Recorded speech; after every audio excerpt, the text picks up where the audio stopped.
Arjun. Uncle. மேல உனக்கு room ready பண்ணிட்டேன். நீ போய் குளிச்சுட்டு ரிலாக்ஸ் பண்ணுப்பா. அப்புறம் உனக்கு என்ன சாப்பிட பிடிக்குமோ சொல்லு, ஆன்ட்டி சமைச்சு தருவாங்க. அர்ஜுன், உங்க அப்பா அம்மா கிட்ட எவ்வளவு உரிமையா கேப்பியோ அதே மாதிரி எங்க 2 பேர்கிட்டயும் கேட்கலாம். சரியா? சரிங்க அங்கிள்.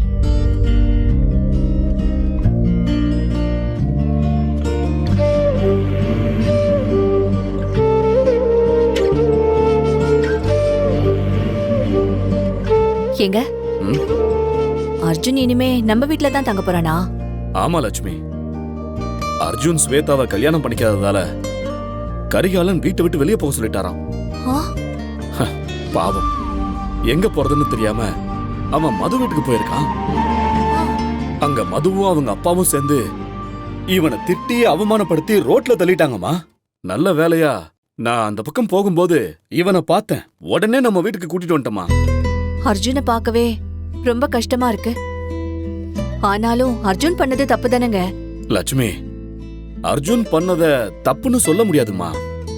பாவம், அவன் மனசு முழுக்க மதுதானமா இருக்கா.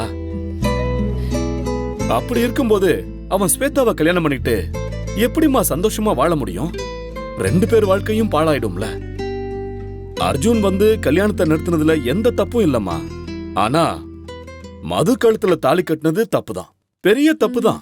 அந்த நேரத்துல அவனுக்கு என்ன பண்றதுன்னே தெரியாம தான் பண்ணிட்டான். ஆனா லட்சுமி, என்ன பொறுத்த வரைக்கும் நம்ம அர்ஜுன் மேல எந்த தப்பும் இல்லைன்னு சொல்லுவேன். ஏன்னா அந்த சூழ்நிலை அவனை அந்த மாதிரி பண்ண வச்சிருச்சு. அத அவங்க அப்பாவால தாங்கிக்க முடியல. லட்சுமி, கரிகாலனோட கோவத்தை பத்தி எனக்கு நல்லாவே தெரியும். ஒரு நாள் கண்டிப்பா சீக்கிரம் அர்ஜுனை மன்னிச்சு மறுபடியும் வீட்டுக்கு கூப்பிடுவாருமா. அது வரைக்கும் அர்ஜுனுக்கு எந்த குறையும் இல்லாம நம்ம 2 பேரும் பாத்துக்கணுமா. சரிங்க. சரி லட்சுமி, எனக்கு ஸ்டேஷனுக்கு நேரம் ஆயிடுச்சு, நான் கிளம்புறேன். அர்ஜுனுக்கு என்னென்ன வேணுமோ அவங்கிட்ட கேட்டு கேட்டு அதை செஞ்சு கொடுமா. சரிங்க. சரியா? சொல்லிட்டீங்கல்ல, நான் பாத்துக்கிறேன். சரிம்மா, நான் வரேன்.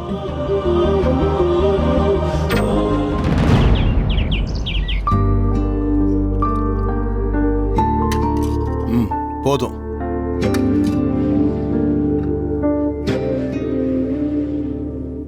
பாவம் அர்ஜுன், இந்நேரம் சாப்பிட்டானோ இல்லையோ. ஏய் சரண்யா, என்ன யோசிச்சுட்டு இருக்க? போய் உப்பு எடுத்துட்டு வா. சரிங்க அத்தை.